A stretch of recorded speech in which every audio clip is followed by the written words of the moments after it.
Well, it all happened right here, Aaron. But you won't read about it in your history book.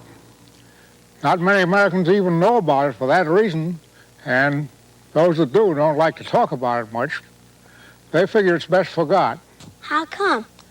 Well, people don't like to hear about their country's defeats, you know, even though there were heroes on both sides. The company Marines stormed the heights back here in the face of hot fire, drove the British back, a tough climb and a hard fight, with heavy losses on both sides.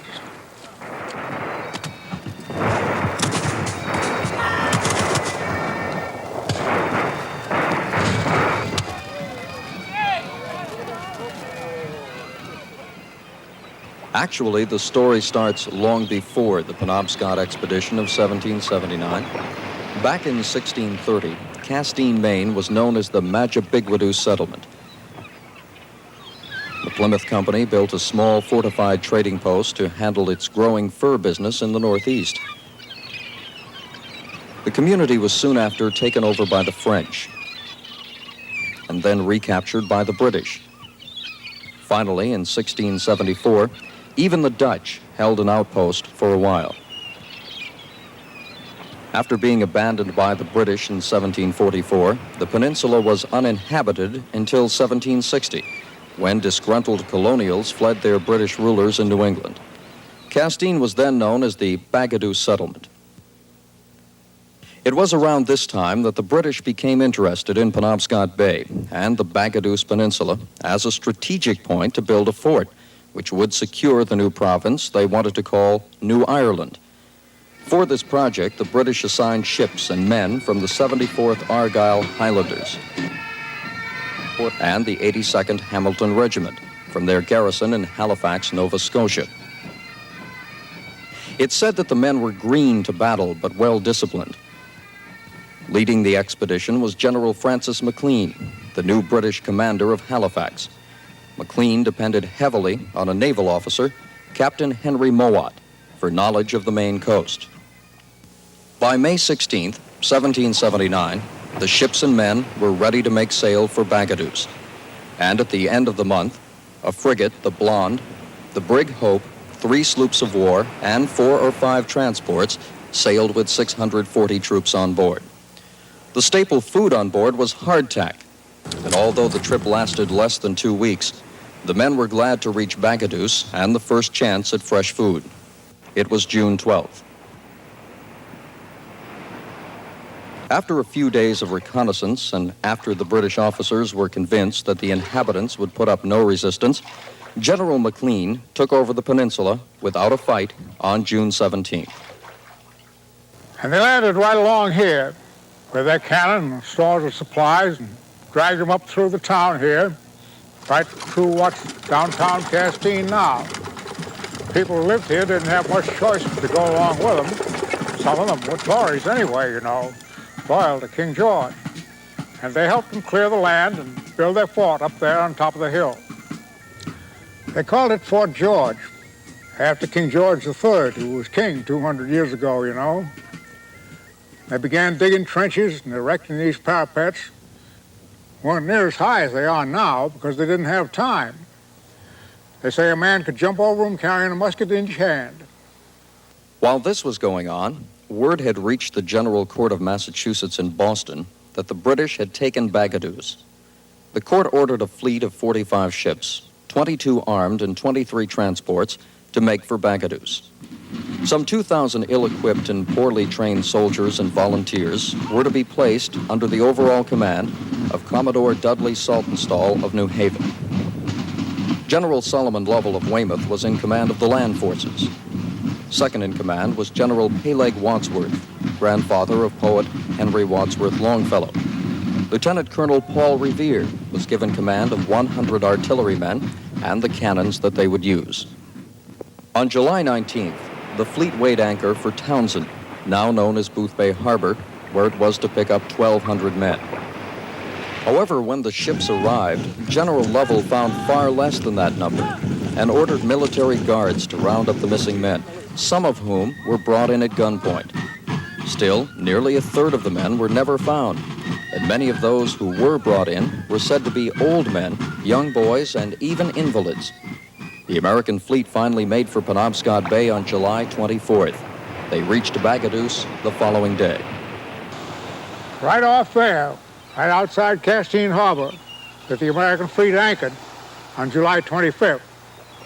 The day before, the British, warned by their spies that the Americans were coming, had moored their 3 ships, the Nautilus, North, and Albany, right in here between us and Nautilus Island, stem and stern, so that their broadsides could play on any attacker. Navy Commander Mowat was a very brave and able man, and he fought his ships well. Fort George wasn't much more than a square pile of dirt about waist high on a man. But the British had enough soldiers and sailors to defend it.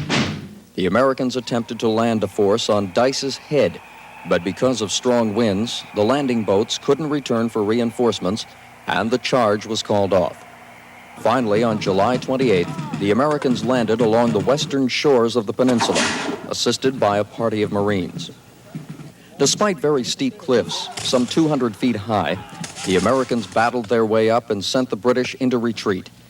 A British lieutenant, John Moore, who later became a general and died in Corunna, distinguished himself by calling out to his retreating detachment, "Will the Hamilton men leave me? Come back and behave like soldiers." Many did return, and they inflicted heavy losses on the Americans. In all, some 100 Americans were killed or wounded, and the British suffered 68 killed or wounded. See that rock there?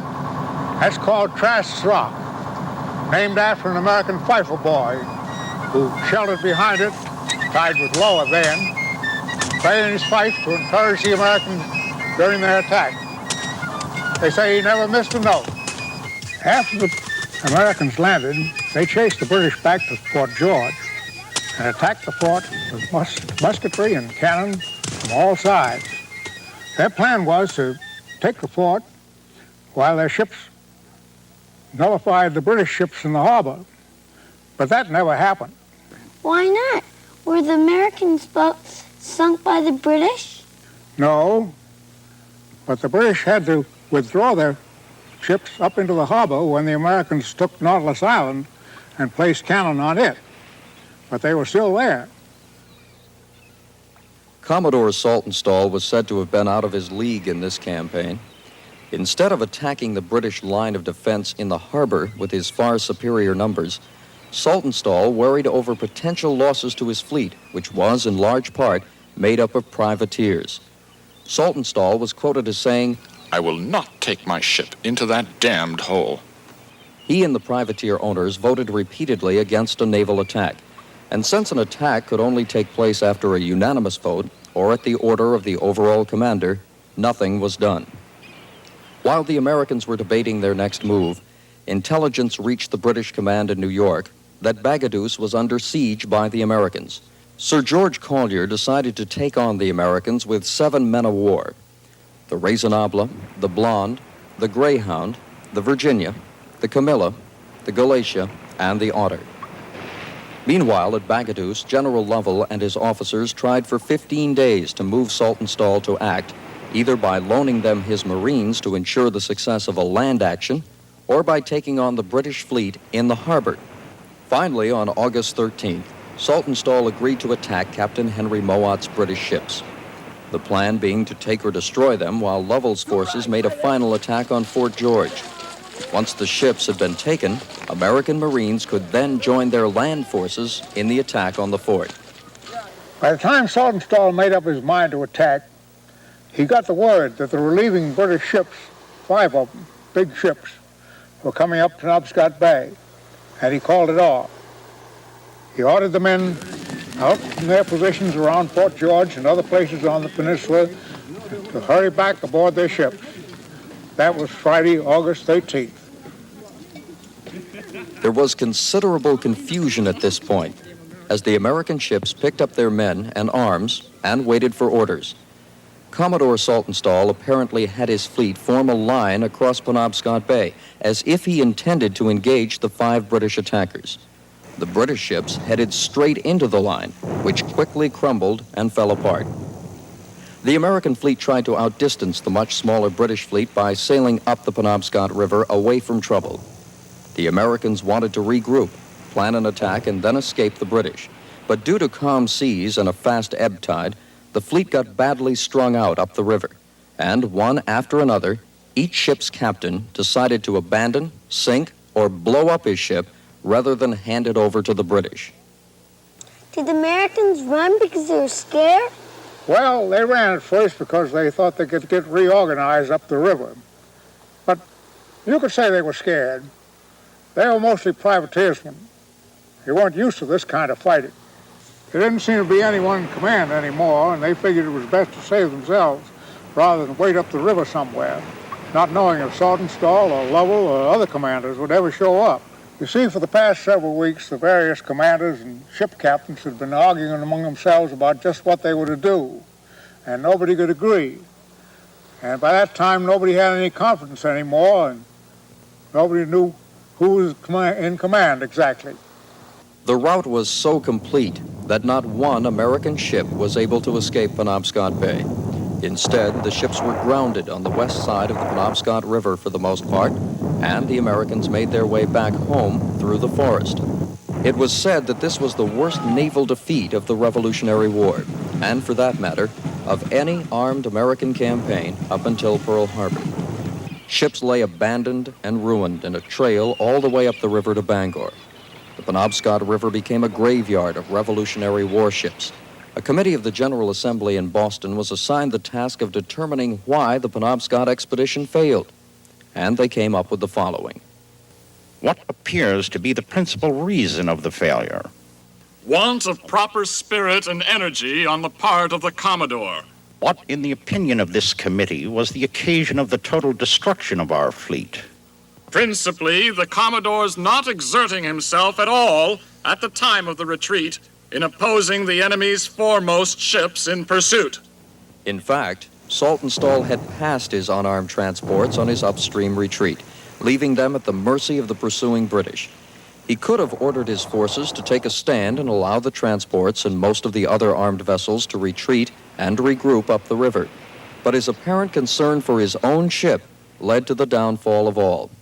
In all, 18 armed vessels and 24 supply ships were lost. The campaign cost the Massachusetts Treasury more than $8 million. Saltonstall was court-martialed and cashiered from the service. It said that he was presented with a wooden sword, the highest form of insult for a fighting man. What happened to Paul Revere? Well, Colonel Revere was court-martialed too. He was accused of ignoring the commanding officer's orders during the retreat and trying to save his personal belongings. But the court decided that everyone was so confused during the retreat that they let him go. They acquitted him. He'd done a pretty good job fighting his artillery, too, adding guns on Nautilus Island and here on the peninsula. But Paul Revere's reputation suffered for a long time after that because of his activities in the battle and afterward. But then a funny thing happened, Aaron. General Peleg Wadsworth's grandson, Henry Wadsworth Longfellow, wrote the poem we all know so well, The Midnight Ride of Paul Revere, and that's how we remember Paul Revere. As for Generals Lovell and Wadsworth, they were cleared of any wrongdoing. Bagaduce and Fort George remained in British hands for another 4.5 years, till 1784, when, under the terms of the Treaty of Paris, the region was handed over to the Americans. Many of the town's residents followed the departing British to Halifax. Still others took apart their homes and shipped them by barge to St. Andrews, Nova Scotia, now New Brunswick, where one still stands. The Marine attack on Bagaduce will always be a victory toward which patriots can point with pride. The American forces did, in the space of just 4 short weeks, organize, fund, man, and embark on the largest naval enterprise the New World had ever experienced, or was to experience again for over 100 years. But there is no question that the Penobscot Expedition was a great disaster for revolutionary America, and it may weigh heavily on the minds of those who think that their country can do no wrong. But after 200 years, this embarrassing episode, long ignored, is rightfully taking its place alongside America's more glowing moments in history.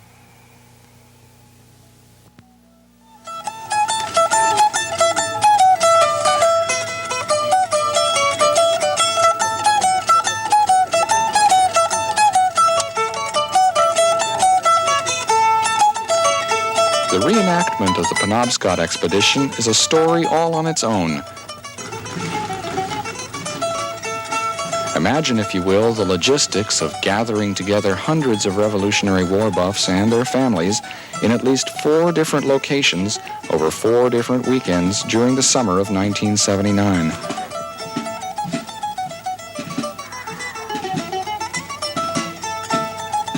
This was 200 years after the original expedition, and each weekend was picked to come as close as possible to the original month and day.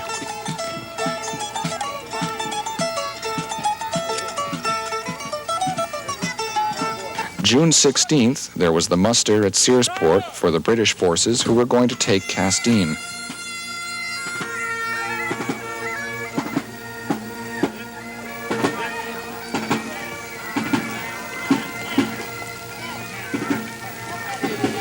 Troops from all over New England and several states around the country marched down to the pier early that morning to board a small flotilla of sailboats for the trip across Penobscot Bay to Castine.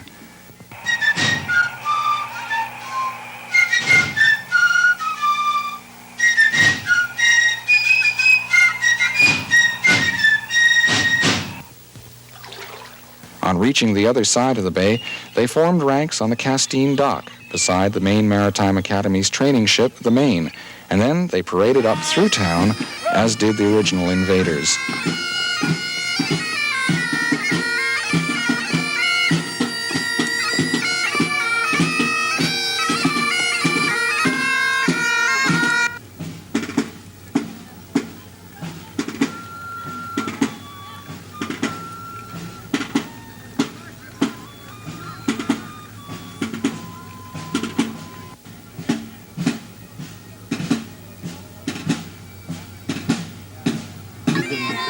On top of the hill at Fort George, they marched in review before their commanding officer, Dr. Neil McLean, playing the role of his ancestor, General Francis McLean.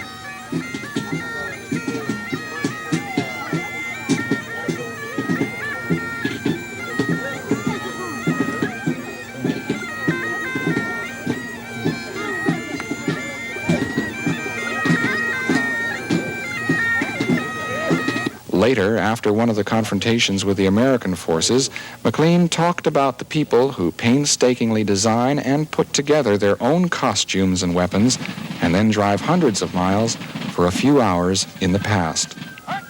Most of us in this type of activity really enjoy it. It gives us an opportunity to get away from the hustle and bustle of everyday life of 1979, the rat race, so to speak. This is an avocation for us. It gives us an opportunity to forget those stresses and strains and worries of the 20th century and just drift back to a more easy, more relaxed way of life. And as you can see, there's a smile on every face here today. We truly enjoy this. Apparently, some of the outfits worn by the reenactors cost upwards of $1,000. A close look at the craftsmanship and tailoring explains why. Concern for authenticity is so high that one group reportedly buys its wool from the same British company that supplied the original units.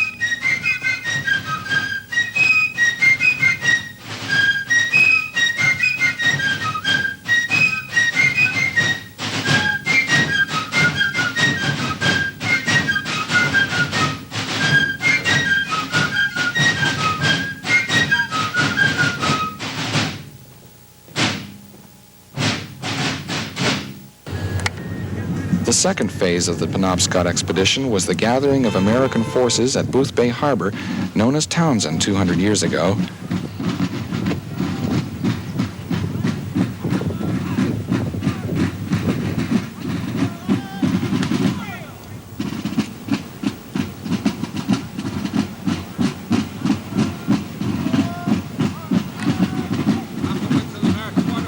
Aside from the parades and reviews, many of the participants camped out in Revolutionary War-style campgrounds. This was June 25th. A month later, on July 28th, both groups of reenactors gathered in Castine for the highlight of the summer, the Battle of Castine.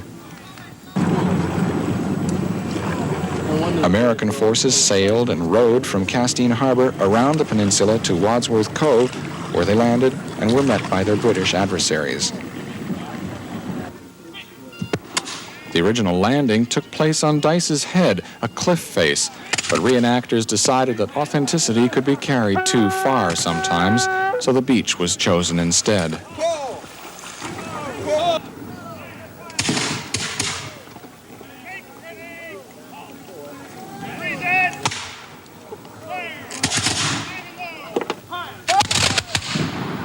Firing black powder in handmade weapons is a dangerous pastime under any circumstance, but firing the weapons with others nearby was cause for stringent safety rules. All weapons had to be inspected by the safety officers for each company, and the troops had to listen to and obey their commanding officers to avoid wild and indiscriminate use of weapons. The safeguards proved worthwhile. There were no injuries from black powder explosions during any of the confrontations.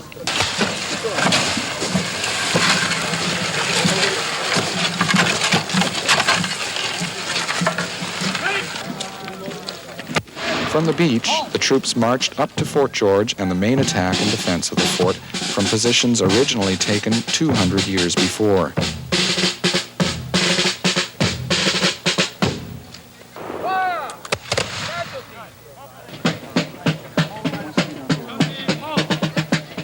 The fort's high walls lent themselves to some dramatic play acting as attackers and defenders confronted each other.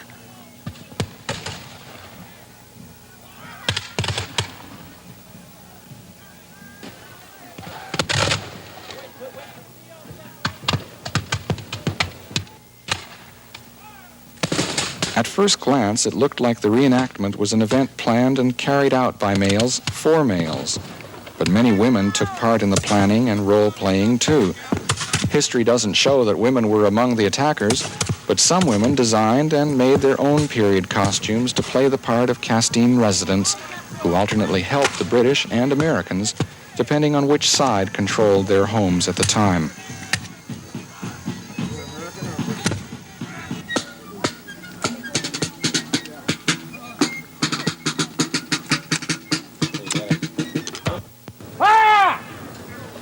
The final confrontation on August 11th was played out in the waters and on the shores of Bucksport, several miles upriver from Castine, an area in which many of the American ships were scuttled 200 years earlier. Needless to say, the scuttling on this day was symbolic and no lives were lost. Of all the roles portrayed in the reenactment, the hardest shoes to fit were those of Commodore Dudley Saltonstall, the rebel commander from New Haven. When newspaper editor Richard Saltonstall came on the scene, he readily agreed to play his court-martialed ancestor, but in his defense, Saltonstall the younger said Saltonstall the elder was no coward or incompetent. He just behaved rather badly that summer 2 centuries ago. There's an ongoing part to the Penobscot Expedition story. It involves the group of people who have, over the past few years, recovered bits and pieces of one of the scuttled American ships. The defense, one of the 42 vessels captured or destroyed in the sea battle, went down in Stockton Harbor. A cooperative effort between the Maine Maritime Academy, the Maine State Museum, and the Institute of Nautical Archeology, this project has saved dozens of artifacts such as pewter spoons, glass bottles, wood pieces of various sizes and uses, and even a copper cauldron from the cook stove. By taking measurements of such pieces as this wooden stem which came from the bow of the defense, scientists are reconstructing the ship to scale for eventual display in the Maine State Museum. Behind the cook stove. The work so far has shown that, among other things, many of the main timbers in the powder magazine were partially cut through to ensure that when the ship's powder was ignited, the stern would blow out and the ship would sink quickly. Throwing things up and forward also. The wreck itself, I think, is very important. There are two puzzles to solve. Not only the puzzle of construction, as we know, there's little known about private vessels, but the other puzzle to solve is what was life like on board.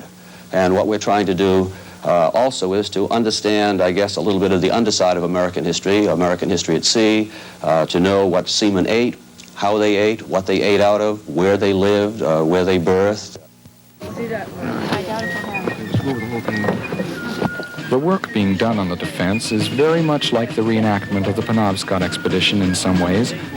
From available materials and historical writings, both groups of people have been able to piece together the story of the Penobscot Expedition and make it come alive again 200 years after it became history.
For a transcript of Penobscot, the battle no one ever heard of, please send $2 and your address to Transcript, MPBN-TV, Box 86, Orono, Maine, 04473.